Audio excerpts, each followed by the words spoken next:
ಯಾರು ಮನೆಯವರು ಯಾರ್ಯಾರು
ये पैर भी बताया ना तो आगे देखा वो अंकल आ रहे थे फिर ही आ रहे थे रूम के पास गया तब भी लगा टिकट तो आ गए ऐसे ही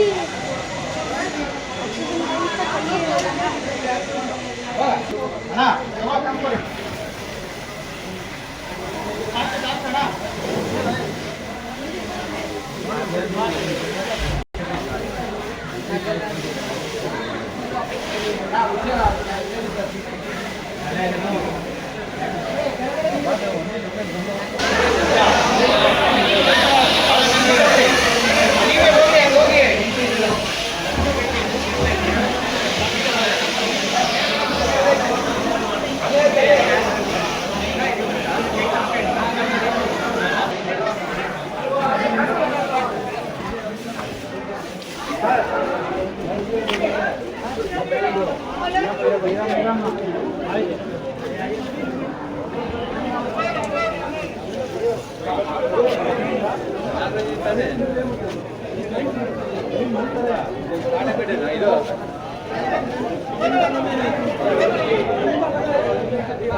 Gracias.